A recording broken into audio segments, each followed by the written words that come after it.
Listen closely.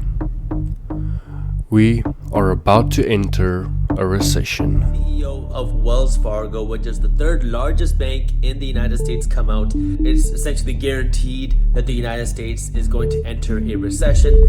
It was back in 2020, just after the market crashed.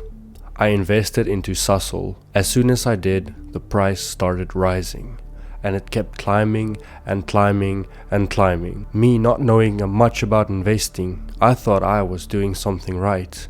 Meanwhile, my opportunity was there and I took it. I invested at the bottom. Not everyone is going to be able to do this, but it's always worth it to try. Before I talk about how to invest in a recession, let's talk about preparing. So before a recession starts, you need to stop spending.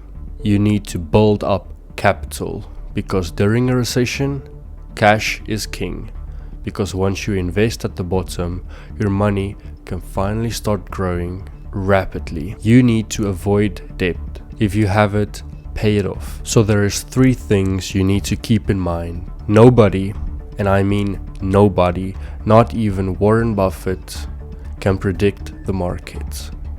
Or I should at least say, time the market, because a market crash is inevitable.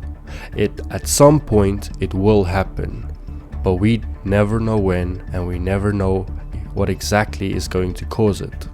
We can only prepare for when it does. Lucky for us, we know the market always bounces back. That is why it's so necessary to invest when the market is down. Bear markets have historically been shorter than bull markets. Bear markets have historically been shorter than bull markets. The average United States bear market has lasted approximately 15 months, with a decline of an average of 38%.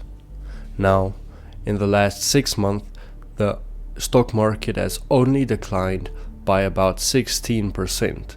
This leads me to believe that the stock market has not yet reached the bottom.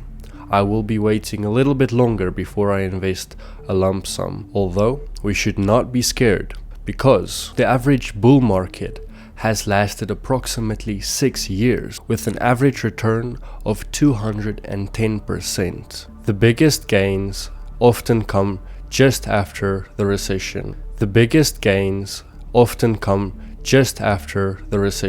Missing these days can result in a very lower performance than over the long period of time. As shown in this graph, missing just the top 10 days in the market over the past 20 years would have cut annualized returns by nearly half.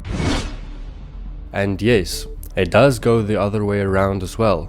If you missed the worst 10 days, you would have had an annualized return of over 350%. But because an investor cannot calculate the top 10 days that's coming or the top worst days that's coming, it is better to stay in the market for as long as you can. We all know you should not be timing the market, but rather you should be focusing on your time in the market. This is how you survive a recession. You save up cash and make sure you're ready to invest at the bottom. Thanks for watching.